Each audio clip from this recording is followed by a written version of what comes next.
So I think we'll get started. People are always welcome to join in later, and also people do join us via our YouTube channel once the video is uploaded tomorrow. So on behalf of Heart Support Australia, welcome to another episode of Heart Support Connect with a very great speaker talking about something very contemporary and different, I think, than what we typically talk about when it comes to these type of talks. Today we do have with us Dr. Georgia Chaseling, and she is with the Solve CHD group, and this is now under a new arrangement slash partnership, I should say, with the Solve CHD group and Heart Support Australia, where for the remainder of 2024 and the 2025 annual years, and we'll actually be getting speakers from the Solve CHD group to come on and to present to our consumers and networks within the allied health system who watch this live and also afterwards. So Georgia is going to be the first one officially on this new partnership, and we're very lucky to have her with us.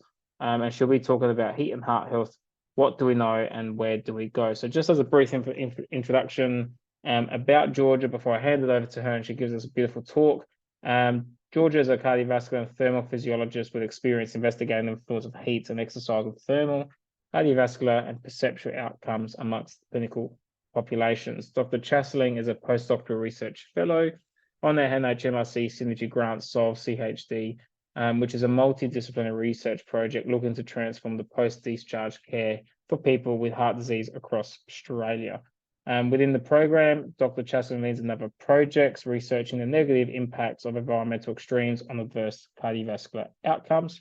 Her research focuses on building community resilience to environmental extremes by integrating scientific, environmental, and clinical data that determines a people's heat health risk and working to improve the individualized public health guidelines for vulnerable populations.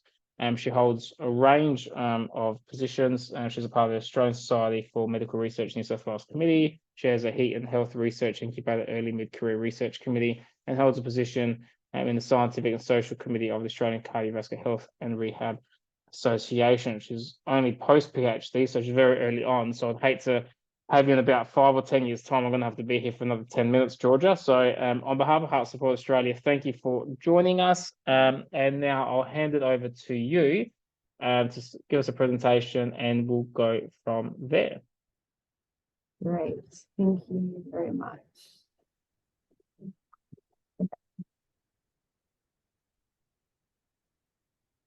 Hi, good. That was definitely an introduction. So thanks very much for that.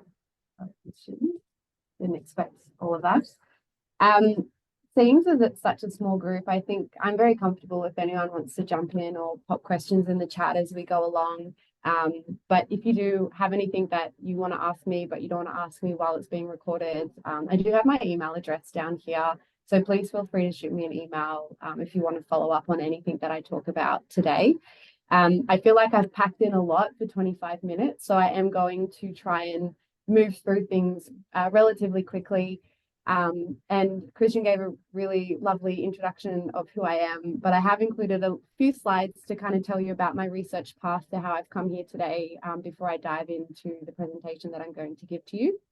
So very briefly, after I did my bachelor's study in exercise and sports science, I embarked on my PhD journey in the thermal ergonomics laboratory at the University of Sydney. And in this laboratory, we have what's called a climate chamber. And this climate chamber can simulate a very wide variety of environments. So that includes different temperatures, different humidities, and also solar radiations. And so a lot of the work that I did during my PhD was understanding how the human body interacts with very extreme environments. And I specifically focused on clinical populations, such as people with multiple sclerosis or spinal cord injury. But I also did a lot of work with elite athletes, pregnant women, or just, adults who are healthy as well. And then once I finished my PhD, I thought I'd had enough of this gorgeous warm weather that we have here in Australia. And I packed up my bags and I moved to Montreal in Canada, where I completed a 3.5-year postdoctoral fellowship. So these photos were the view from my office for about 8 months of the year for 3.5 years. So it's not all rainbows. It's a little grim. But I did have the opportunity to do some really fantastic research at the Montreal Heart Institute, which is a lot of what I'm going to talk to you about today. It's where I kind of pivoted my research a little bit. So still looking at how the body interacts with extreme environments, but I focus particularly on patients who have coronary artery disease. And I dabbled a little bit for people who are diabetic as well. And you'll see a few more of these photos pop up throughout the presentation as I talk about some of that work that I did. After I finished my postdoc in Montreal, I came back home to Sydney, and now I work at the University of Sydney again, and I wear two research hats. So like Christian said, my primary affiliation is with Solve CHD, which is a research team looking at improving secondary prevention for people with cardiovascular disease or coronary heart disease. The other hat that I wear is within the Heat and Research Incubator. So I lead the Aging and Chronic Disease Priority Theme, but this incubator as a whole looks at the impact of heat on health across the lifespan. But I lead a lot of research that looks at heat action plans, personal heat resilience, specifically amongst what we consider vulnerable populations, so people with cardiovascular disease, mental health challenges, and we look at how we can improve future survivability within the context of climate change and global warming. So I've been doing this for about 7 to 8 years now from the beginning of my PhD. And you might be wondering why I spend so much of my time dedicating my research to looking at why heat impacts human health. And I don't think I really need to preach it too much, but a result of climate change is global warming, which means that we're experiencing a lot more frequent, intense, longer in duration, hot weather and heat extremes or heat waves. And heat waves cause more deaths than all other natural disasters combined. So it's known as the silent killer because we don't really see the immediate effects of these heat waves. But just on the right of the screen here, I've given some examples of some heat waves that have occurred over the last 30 years that have had quite detrimental impacts to human health. One of the most notable ones was the 2003 European heat wave. I've just put the deaths that accumulated in France, but over a 4-month period, there are about 70,000 deaths that occurred just due to the heat alone. A more recent example, I'm not sure if anyone remembers this, but in 2022, there was a really extreme heat wave that occurred across all of UK and Europe. Temperature records were being hit left, right, and centre. And these temperature records weren't just, 1 degree higher than the previous highest ever recorded temperature. They were about 6 degrees Celsius higher than the previous historically recorded temperatures. And so if you think about the idea that, the globe is only going to get hotter and hotter and hotter, we're going to see these 6 degrees Celsius increases just jump and jump and jump. And unfortunately, this does lead to more problems for our human health, a lot more deaths. There was a paper published in Nature Communications recently that showed just this 2022 heat wave alone across a 4-month period, there was about 60,000 excess deaths just due to the heat alone. Of course, these heat waves led to bushfire activity as well, which was also really detrimental, not just to human health, but also just to the land that people own also. Australia is definitely not isolated from this threat of global warming. 2023 was our hottest year ever recorded. And I don't know about you guys, but I definitely felt like, March and April this year was just warm. I don't ever remember an Easter where I was walking outside wearing shorts and a t-shirt. Like Easter's for me was always like wear your jacket and your scarf. So I think not only are we recording these extreme temperatures, but people are starting to notice it as well, that it just feels warmer in general. Before I kind of dive into more about the impacts of heat on health, I think it's important to just take a step back to understand how does the body actually interact with these really hot environments. I'm going to talk a little bit about physiology of the human body. So again, if you do have questions throughout this, please do ask me if anything that I say is not clear, because I will whiz through this relatively quickly. So effectively, humans are called homeotherms, and this means that we regulate our body temperature within a very narrow limit. So this is compared to poikilotherms, where they don't have the ability to regulate their body temperature. So if you think of like frogs or lizards, where they have to behave in certain ways to make sure that they don't get too cold or too hot. So when you see on a nice sunny day a lizard sitting out on a rock, it's because they're trying to warm themselves up because they can't do it physiologically. Humans can. So humans, I am going to use the phrase a typical set point core temperature. There doesn't really exist a normal resting core temperature, but anywhere between 36 to 37.5 degrees Celsius is a normal resting core temperature. But for the purpose of today's presentation, we'll just say that our set point core temperature is 37 degrees Celsius. As you move towards the muscles, we lose a bit of heat. So muscle temperature is about 34 degrees Celsius. And then the skin temperature sits at about 32 and 33 degrees Celsius. Now, I'm going to very briefly go through what happens to the body when we do experience small increases in core temperature. So keeping in mind that we have a very narrow limit with which we can stand increases in core temperature. So if we take, for example, the idea of a typical set point core temperature of 37 degrees Celsius, about a 0.5 degrees increase in temperature, we'll start to see an increase in sweating. Now, this could be any kind of light activity like, going around the house, doing odd bits and bobs, gardening in the backyard. Maybe if you go for a walk, you're going to start to notice that you sweat. That's because your core temperature has increased a little bit. If we keep moving around and if it's warm outside, our core temperature might increase a little bit more. Around 38 degrees Celsius is when we start to see reductions in motor and cognitive performance. So, just, I feel a little bit tired, or just, I want to sit down, I'm a bit fatigued.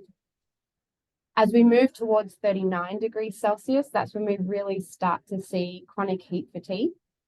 And then as we keep going up the spectrum to about 40 degrees Celsius, that's when we start to see a high risk of heat stroke or heat syncope. And then anything about 41 degrees Celsius up above is when we're at a really great risk of dying due to heat stroke. Now, to get to 41 degrees Celsius isn't necessarily very easy. You'd probably have to be exercising quite vigorously in a very hot environment. But we do see this quite a lot for people who are exercising, particularly athletes who play professional sport as well. But even just people who go for a run on a really hot day, their core temperatures are getting quite high. But we do, even at 39 degrees Celsius, start to see, detrimental impacts to human health. So it really is only about a 4 degrees Celsius bandwidth to play with before it's really, really bad, but even a 2 degrees Celsius bandwidth to play with before we start to see the ill effects of the heat. I've just very briefly included something here about the signs and symptoms of heat stroke. These are very accessible online and they're all a little bit different. But typically what we see is disorientation, confusion, a rapid heart rate, maybe some kind of aggressive behavior. They're the typical signs and symptoms that you notice when someone is reaching the point of heat stroke, when their core temperature is about 40, 41 degrees Celsius. So how do we actually get to that point? What do we have to do as humans, and how can we kind of prevent ourselves from getting to that point of no return? So I'm going to very briefly talk to you about the basic human heat balance equation. I'm not going to give you any math, don't worry, but I am going to talk about the 4 fundamental ways in which we exchange heat with the environment. So when the ambient air temperature is lower than our skin temperature, so again, if you think back to that image before where our skin temperature was about 33 degrees Celsius, if we're in like a 23 degrees Celsius environment, we predominantly lose heat to the environment from conduction, convection, and radiation. And then the 4th way that we lose heat to the environment is through evaporation. So when we secrete sweat onto the skin surface, that sweat has to evaporate for us to lose heat to the environment. But when we're in these in temperatures where they're not overly hot, we're probably not even sweating unless we are exercising. So a lot of our heat exchange is happening through conduction, convection, and radiation. Now, as soon as we're in an environment where the ambient temperature is higher than our skin temperature, and let's say all of a sudden we're in the direct sunlight, we gain heat from the environment from those 3 avenues. So then the only way that we can lose heat from the body is by secreting sweat onto the skin and evaporating that sweat. Now, the key thing here is sweat has to evaporate for us to lose heat from the body. So if you think about instances if you're exercising or it's a really, really humid environment and all the sweat is dripping off the body, if it's dripping off the body, it's not contributing to heat loss. So it's not being effective at allowing you to lose heat from the body. So we typically see that in very, very humid environments. So I have an example here where it's 38 degrees Celsius and 60% humidity. So it's very, very humid. The air temperature is higher than the skin temperature. So we need to produce a lot of sweat to lose heat from the body. Now, because it's so humid, what's typically going to happen is a lot of that sweat that we secrete onto the skin is just going to drop off the body, and we're not going to lose heat from the body. So in those situations where you think of like the European heat waves, where it's really not too hot, but it's so humid, it's because that sweat isn't evaporating, and that's how your core temperature keeps going up and up and up. The other example is a very dry environment.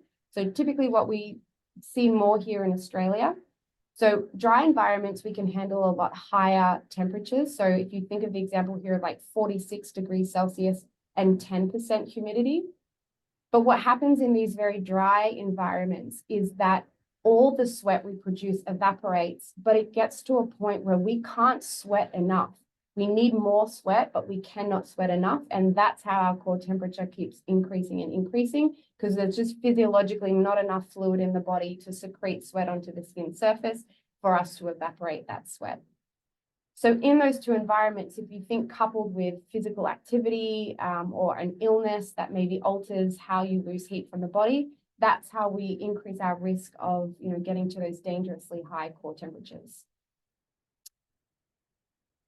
So who is more at risk during these really hot temperatures and heat waves? So we typically see an increase in death and hospitalization in people who have heart disease, people over the age of 60, taking certain medications, and also people who live on their own, or maybe people who have a lower income.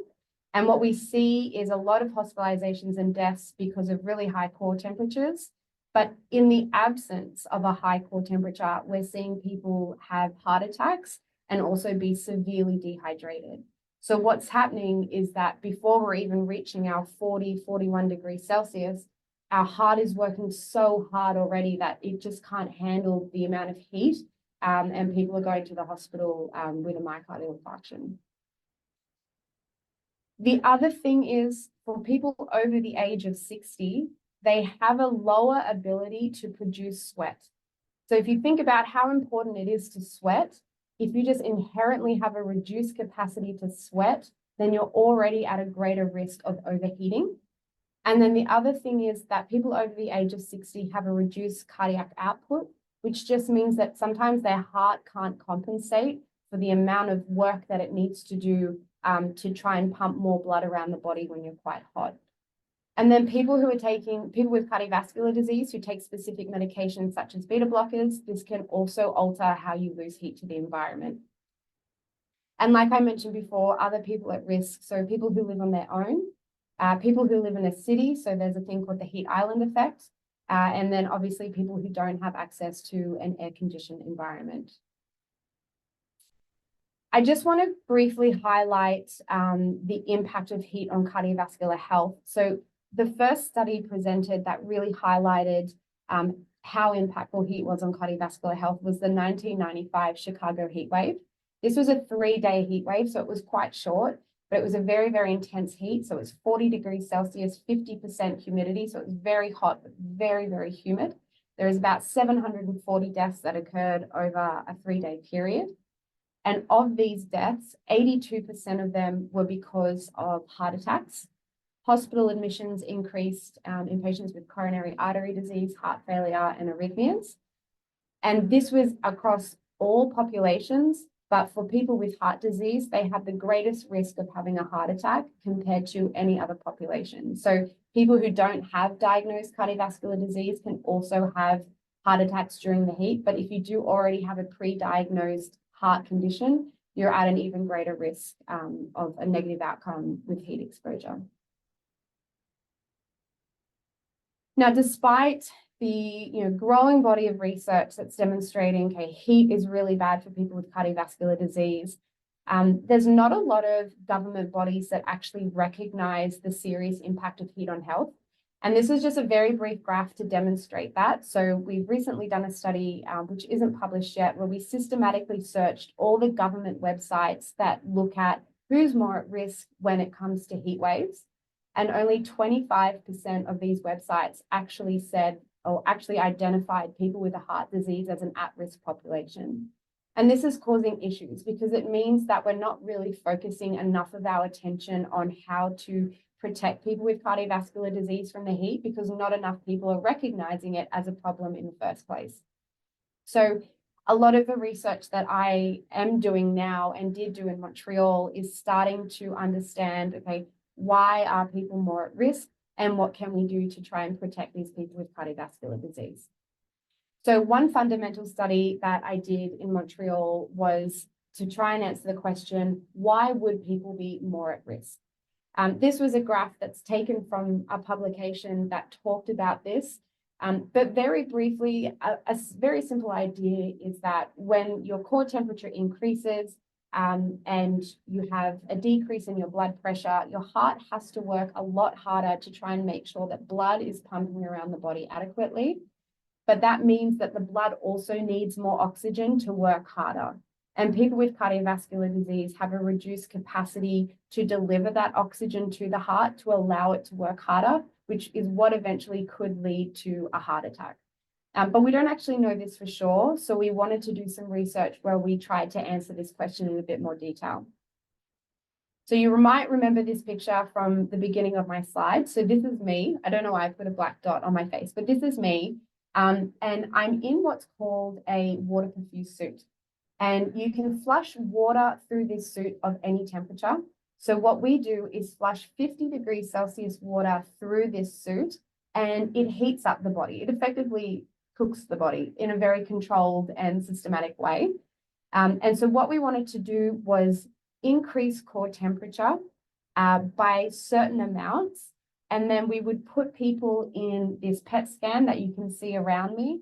And we would look at the oxygen consumption of the heart. So effectively how hard the heart was working at specific increases in core temperature. And we did this in young and older healthy adults and older adults who had coronary artery disease.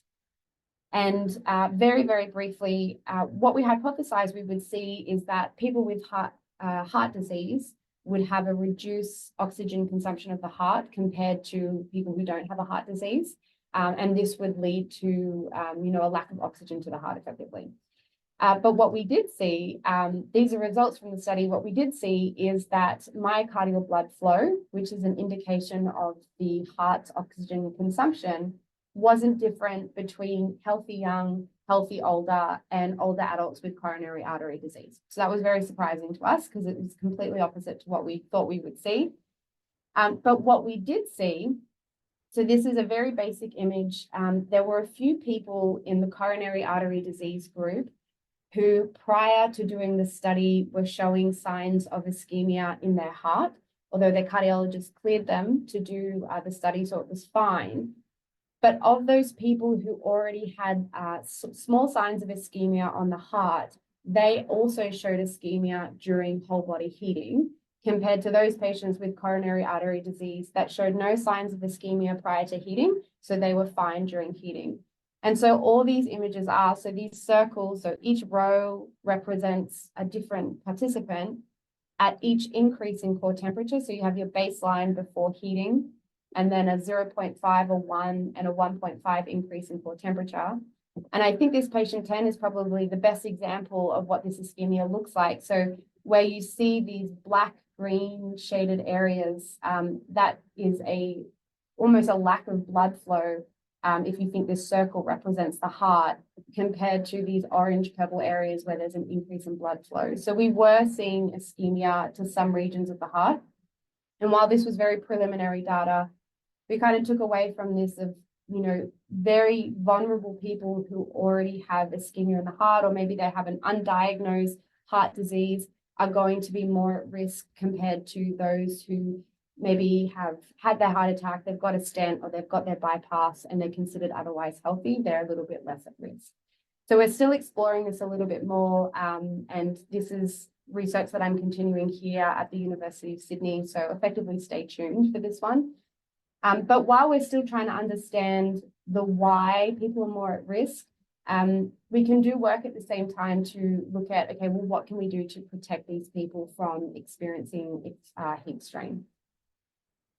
So I'm just going to very briefly pop up here. So that same study where we looked at the websites of the government websites to see who they listed as at-risk populations, we also looked at what was their most top 20 advice given for what you should do when you're in a hot environment. Some of it's helpful, some of it's not. Number 17, keep yourself cool, very vague. Wear light-colored and loose clothing. It's not necessarily scientifically backed. Some of this is helpful, some of this is not so helpful. A really big one that people often say is stay in an air-conditioned environment. So number 3 here, stay inside with air conditioning if you have it. And we do know that air conditioning is very protective during periods of extreme heat, but there are some caveats with air conditioning use. And I'm personally not a fan for AC use if you don't need to use it. So I think within itself, to run air conditioning, it's very expensive. And there's been a lot of research now that shows that people who probably need air conditioning the most, so those with, cardiovascular disease or people over the age of 60, are scared to use air conditioning because of the cost that it incurs. So it's very, very expensive.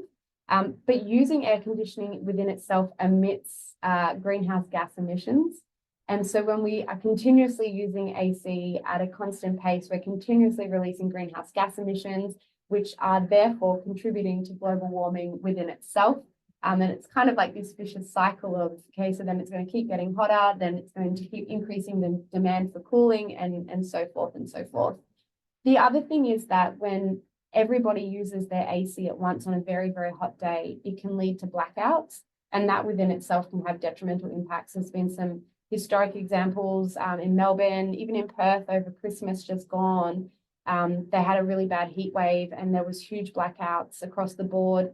And what this does is it deprives AC use for those people who really need it because everyone was using it all at once.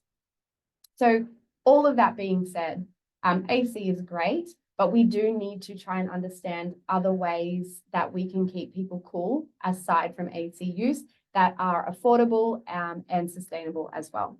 So more research that I've been doing is looking at alternative cooling strategies. Some of these might seem really, really straightforward, but surprisingly, there's been no research to actually understand how effective some of these cooling strategies are at reducing cardiovascular and heat strain. So the first simple idea is the use of an electric fan. So they use about 5% of the energy compared to air conditioning. We recently did a study where we modeled the potential reduction in greenhouse gas emissions when you use a fan compared to air conditioning, and it can reduce emissions by about 76% compared to AC. And then, of course, the whole idea is that it could lower heat and heart strain. These would be particularly beneficial in those very humid environments. If you remember me saying when it's humid and all of the sweat drips off the body, fans can actually help that sweat to evaporate. So that's the theory behind that. The other idea is just putting water on the skin surface.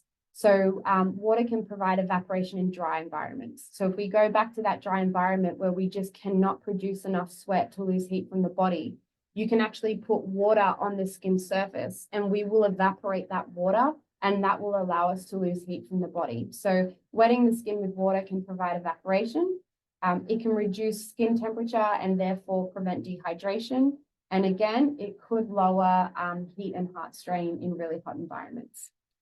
So in Montreal, we did a study to test the efficacy of these different cooling interventions in a few different simulated heat waves. So our climate chamber was in this little room here. And effectively, we simulated 2 heat waves. So 38 degrees Celsius, 60% humidity, so a very hot and humid. And then a 45 degrees Celsius, 15% humidity heat wave, so very hot and dry. And we would ask patients who are older adults, so people over the age of 60 with and without coronary artery disease, to sit for 3 hours in these heat waves while we closely monitored, core temperature, skin temperature, heart rate, blood pressure, all of these physiological measures. And then they either received no cooling intervention or a combination of fan, skin wetting, or fan and skin wetting together. So this study was done at both Montreal Heart Institute and the University of Sydney.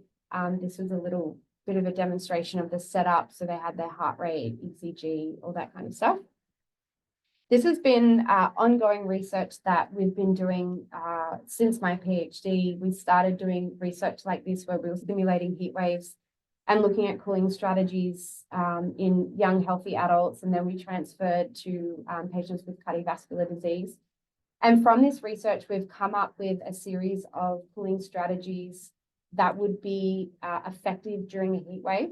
And these are actually published in The Lancet and they're accessible online. I won't go through the intricacies of the findings from that study that I just told you, but effectively electric fans are beneficial, but the caveat is not in dry environments. Fans help sweat to evaporate. So if you're in a dry environment where you can't produce enough sweat because it's already evaporating, a fan is only going to make you more hot. In humid environments, love it, definitely use it. We've done a study, this says 42 degrees Celsius in young adults, but we've recently done a study where the temperature cutoff for fan use is probably about 39 degrees Celsius, irrespective of humidity. Anything 39 degrees Celsius or greater, we say don't use a fan. Self-dousing, so this is wetting your skin with water, is really beneficial at reducing heat strain and dehydration. And it's really beneficial. So if there is a blackout, this is a strategy that you could use to keep yourself cool. The other thing is very simple, putting your feet in cold water or wetting your clothes or wetting a t-shirt and putting it on. Very good at reducing dehydration and reducing thermal and cardiac strain. The caveats are, if the floor gets wet, you could slip over. So obviously you just have to be careful with those kinds of things. And then the other cooling strategies are evaporative coolers, minimal effect in high humidity. And in some areas, it can create mosquito breeding sites. Same for misting fans.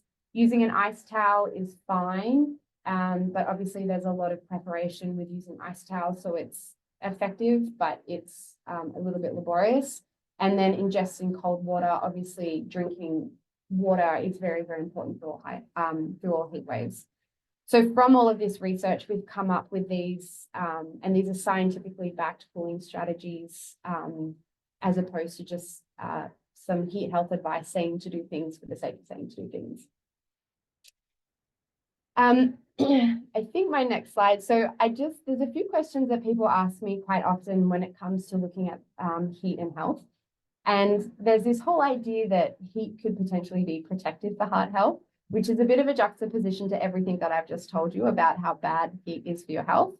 But there's a lot of research that's emerging, particularly in Finland, that's showing very short bouts of intense heat exposure could be beneficial for your health, very similar to how exercise is beneficial for your health. So we're talking like 10 to 15 minutes in 80 degrees Celsius, like what a sauna is. It's shown to improve your resilience to the heat, so almost like a heat acclimation effect. It can reduce your risk of developing cardiovascular disease. It can reduce your risk of having a heart attack and improve overall cardiovascular health, very similar to exercise. This is emerging research, so it's not set in stone, but there's some pretty compelling evidence that if you consistently use a sauna, very much like if you consistently exercise, it allows your body to kind of be exposed to this intense period of stress, adapt to it, and then you'll become better at exposing yourself to these more stressful environments down the track. So can heat be protective? Potentially, but obviously you need to use your common sense when you are using the sauna. Exercise in the heat, how hot is too hot? There is almost no research that tells us how hot is too hot for people to exercise, particularly those who are undergoing cardiac rehabilitation. All I can say is follow what people are currently saying, which is exercise early in the morning, late in the evening, reduce the intensity or the amount of time, or just don't exercise on those very hot days. Like if you know there's a heat wave coming up, rearrange your exercise schedule to just not be on those specific days. And if possible, use an air-conditioned environment, but if not, implement your cooling strategies or have a cold shower immediately after exercise. But just be mindful of those symptoms of heat stress and heat stroke, of just fatigue and dizziness and exhaustion. The last point that I'll comment on is, what about medications? People are taking certain medications that could alter their physiology. And it's true, things like beta blockers, ACE inhibitors, some diuretics are going to make you potentially more vulnerable to the heat. There is not a lot of research on this area. A lot of people are asking, what about patients with heart failure? What do we tell them about fluid consumption? We just don't know enough yet. And this is where we need to go. We need to understand how medications can interact with the body, and what we need to do to make sure that we're protecting people on specific medications as well. And with that, I am done. And I just want to thank all the research teams that have contributed to, all of the work that I've done to date and will continue doing as well.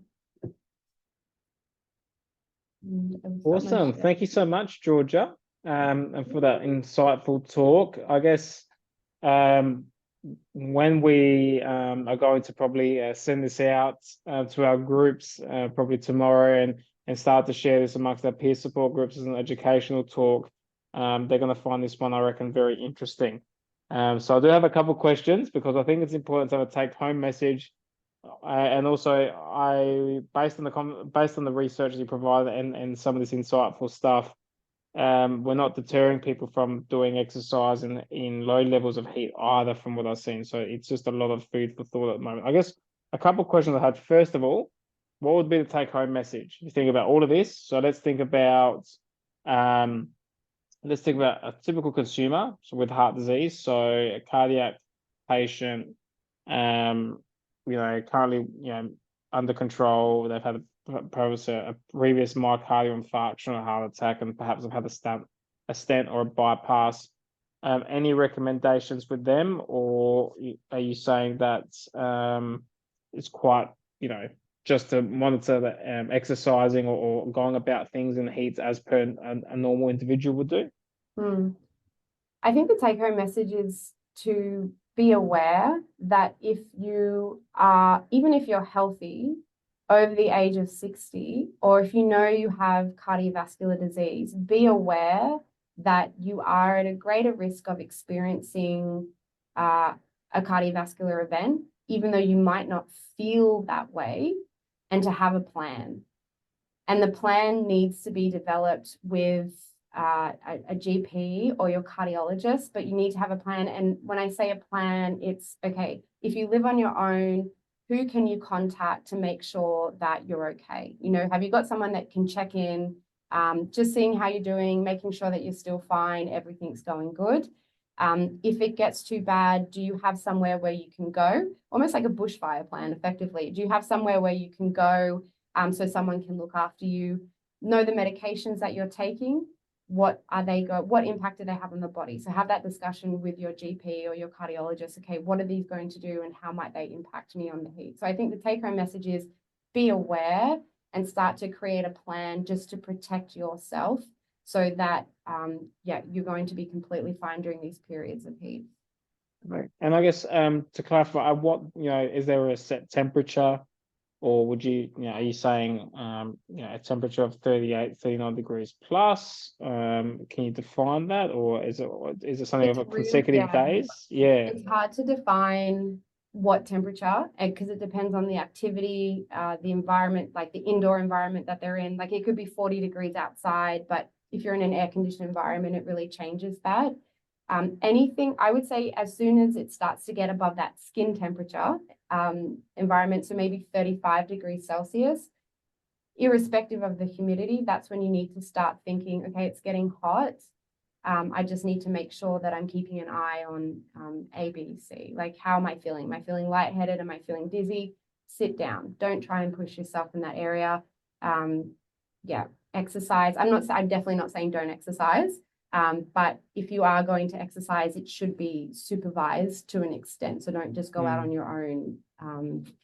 35 is hot anyways. I mean, 36 is hot. So, It's hot, so but if it's I dry.